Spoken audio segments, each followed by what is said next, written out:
महाराष्ट्र में चुनावी सभाओं और रैलियों का माहौल गरमाया है। नेता एक दूसरे पर तीखे अंदाज में भाषण देते हुए दिखाई दे रहे हैं। इसी कड़ी में देवेंद्र फडणवीस भी कार्यकर्ताओं को मिलने नवी मुंबई पहुंचे। बगावत के बावजूद गणेश नाइक और मंदा म्हात्रे जीतेंगे। नवी मुंबई में पार्टी में कुछ बगावत जरूर हुई है, लेकिन इसका चुनाव पर कोई असर नहीं होगा। विपक्ष पर निशाना साधते हुए कहा कि बागियों की असल हैसियत सामने आ जाएगी। उन्होंने महाविकास अघाड़ी में जारी अंदरूनी खींचतान का फायदा भाजपा को मिलने का भरोसा भी जताया। फडणवीस ने बताया कि प्रचार के लिए कम समय मिलने की वजह से वे हर दिन 5 से 6 सभाएं कर रहे हैं और कार्यकर्ताओं से मिल रहे हैं। उन्होंने कहा, हमें सिर्फ 13 दिन मिले हैं, इसलिए तेजी से प्रचार कर रहे हैं। फडणवीस ने कहा कि राज्य में एक बार फिर महायुति की सरकार आएगी। नवी मुंबई में होने वाली विजयी सभा में मैं जरूर शामिल हूँ, कहकर उन्होंने कार्यकर्ताओं में जोश व्यक्त किया।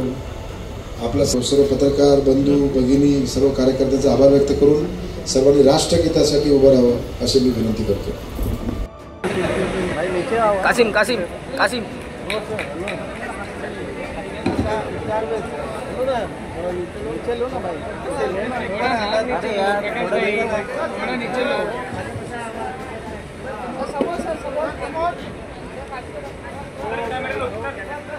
कासिम कासिम कासिम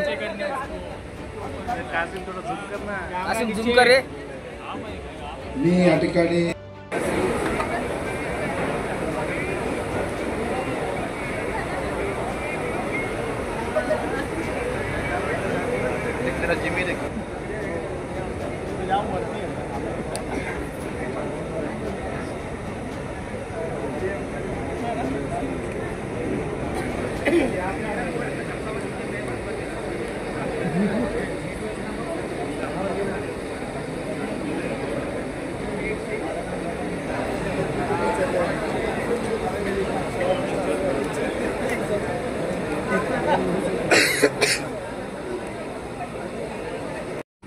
ते ज्या प्रकारच्या कुरघोड्या करताय ते आपण पाहतो। अर्थात काही प्रमाणात आपले महायुतीत बंडखोरी झाली आहे, आपल्या नवी मुंबईत तर झाली आहे, पण काही अडचण नाही आहे। हे मी कोणाला कमी लेखत नाही, पण मला असं वाटतं की ठीक है, अपनी ताकत आजमा लो, अपनी हैसियत क्या है ये आपको भी समझ में आ जाएगा।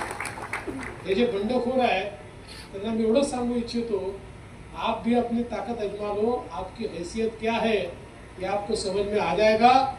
ज्या दिवशी 23 तारखेला प्रचंड मताने आपली जागा निवडून येईल त्यावेळी निश्चितपणे बंडखोरांचं तोंड देखील छोटंसं झालेलं असेल।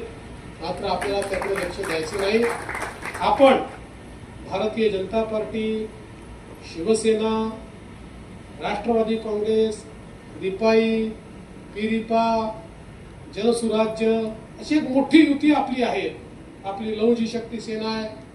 आपल्या युतीच्या कामावर आपण फोकस करायचा आहे आणि चांगल्या प्रकारे ही जागा निवडून आणायची आहे।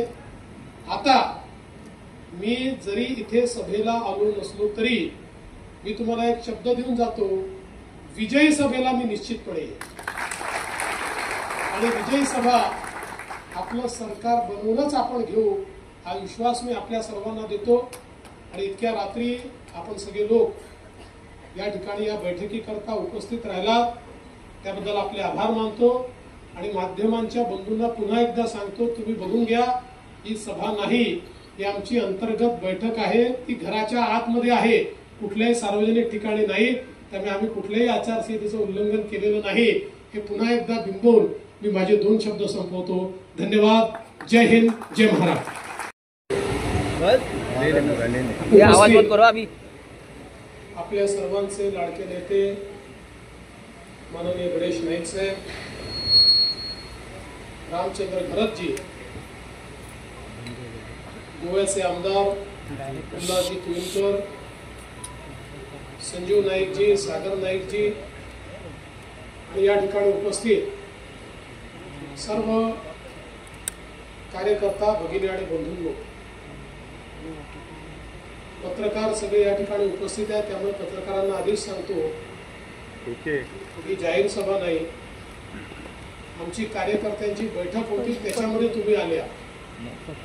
नाहीतर 10 वाजेनंतर तुम्ही सभा कशी घेता अशा प्रकारचा प्रश्न निर्माण करून उगीच आमच्यावर आचारसंहितेचा गुन्हा दाखल करू नका.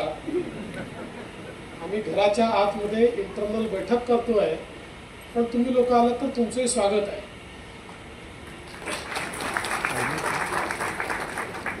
खरं म्हणजे या निवडणुकीमध्ये प्रचाराचे दिवस फार कमी मिळाले, कारण फॉर्म भरल्यानंतर दिवाळी सुरू झाली, त्यामुळे 5 तारखेपर्यंत आपण प्रचार चालू करू शकलो नाही. आणि आता 18 तारखेला प्रचार संपणार, म्हणजे एकूण 13 दिवस केवळ प्रचाराला मिळाले. आणि म्हणून मग आम्ही हा निर्णय केला की 13 दिवसामध्ये ज्या मतदारसंघांमध्ये जास्तीत जास्त आवश्यकता आहे अशा मतदारसंघांमध्ये आपण सभा करायच्या. आणि रोज 5-7 सभा आम्ही करतो. आणि अर्थातच हा मतदारसंघ 100% निवडून येणार हे माहिती असल्यामुळे इथे सभा घेण्याची कुठलीही आवश्यकता नाही हे मला माहिती होतं. पण तरी देखील अशा सगळ्या मतदारसंघामध्ये किमान आपण प्रचार संपल्यानंतर रात्री आपल्या कार्यकर्त्यांची भेट घ्यावी या दृष्टीनं अशा काही मतदारसंघामध्ये मी फिरतोय. आणि म्हणूनच आज तुमच्यासारख्या सगळ्या कार्यकर्त्यांची भेट व्हावी म्हणून मी या ठिकाणी आलोय. खरं म्हणजे या मतदारसंघामध्ये आणि या नवी मुंबईमध्ये नाईक साहेबांनी केलेलं जे काम आहे ते कोणालाही सांगण्याची आवश्यकता नाहीये. खऱ्या अर्थानं नवी मुंबईचे शिल्पकार म्हणून नाईक साहेबांकडे पाहिलं जातं. आणि मी नेहमी पाहतो की मी मुख्यमंत्री असताना असेल, मी विरोधी पक्ष नेत्यांना असेल किंवा आता उपमुख्यमंत्री म्हणून असेल, या नवी मुंबईमध्ये कुठलीही गोष्ट ही जर जनहित विरोधी आहे असं नाईक साहेबांना वाटलं तर ते प्रचंड अस्वस्थ असतात. आणि कुठल्याही परिस्थितीमध्ये नवी मुंबईच्या विकासामध्ये तसूभरही डायल्युशन होऊ नये, चुकीचं काम होऊ नये, कुठेही चुकीचे रिझर्वेशन जाऊ नये, चुकीच्या पद्धतीनं जागांची विक्री होऊ नये. नवी मुंबईचे जे मैदान आहेत ते वाचले पाहिजेत, मँग्रोव्ज वाचले पाहिजेत. या ठिकाणचे जे काही आपले लंग्स आहेत, आपली फुफ्फुसं आहे, अशा ग्रीन स्पेसेस वाचल्या पाहिजेत. याकरता टोकाचा आग्रह त्यांचा असतो आणि त्याकरता पडेल ती किंमत देऊन संघर्ष ते करत असतात. आणि म्हणूनच मला असं वाटतं की आज नवी मुंबई हे शहर देशातलं एक अतिशय उत्तम आणि सुंदर शहर झालं आहे. याचं कारण अशा प्रकारचे नेते या शहरामध्ये सातत्याने लक्ष ठेवून असतात आणि या शहराला एक दिशा देत असतात.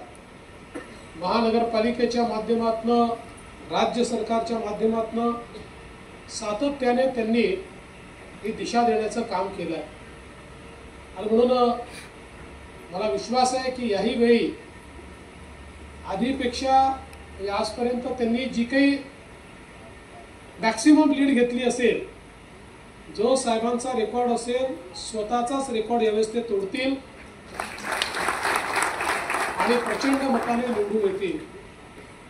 आणि नवी मुंबईमध्ये आपली जी बेलापूरची जागा आहे, ज्यावर मंदाताई म्हात्रे आपल्या उमेदवार आहेत, त्या ठिकाणी देखील भारतीय जनता पार्टी पूर्ण ताकदीने लढते आहे.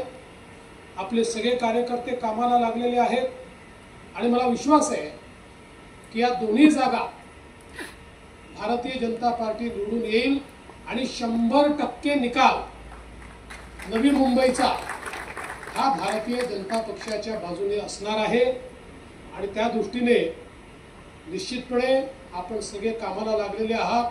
मला कल्पना आहे दिवसभर आपण सगळे काम करता, लोकांशी संपर्क करता, तुम्ही जनतेमध्ये असता, म्हणून खऱ्या अर्थानं जनता तुमच्याशी कनेक्टेड आहे. आज इतके वर्ष सातत्याने नाईक साहेबांच्या सोबत लोक काय त्यांच्यावर प्रेम का करतात, तर नाईक साहेबांसहित तुमचे सगळे लोक, तुम्ही केवळ कार्यकर्ते नाही आहात, तर तुम्ही एक परिवार आहात आणि हा सगळा परिवार सातत्याने कनेक्टेड असतो. म्हणूनच लोक वर्षानुवर्ष आपल्यावर प्रेम करतात आणि अपेक्षाही करायची असेल तर ती अपेक्षा आपल्याचकडनं करतात. मी तुम्हाला एवढंच या निमित्ताने सांगतो, मी राज्याचा दौरा करून येतोय, रोज राज्यामध्ये फिरतो आणि मला पूर्ण आत्मविश्वास आहे, पूर्ण आत्मविश्वास महाराष्ट्रामध्ये पुन्हा एकदा महायुतीचं सरकार येतं आहे, चांगल्या प्रकारे येत आहे. आणि आपल्या समोरचे जे 3 पक्ष आहेत, आता त्यांची काय अवस्था आहे मी सांगणार नाही, पण ज्या प्रकारे एकमेकाच्या सोबत राहून ते ज्या प्रकारच्या कुरघोड्या करतायत ते आपण पाहतो. अर्थात काही प्रमाणात आपले महायुतीत बंडखोरी झाली आहे, आपल्या नवी मुंबईत तर झाली आहे, पण काही अडचण नाही आहे. हे मी कोणाला कमी लेखत नाही, पण मला असं वाटतं की ठीक आहे,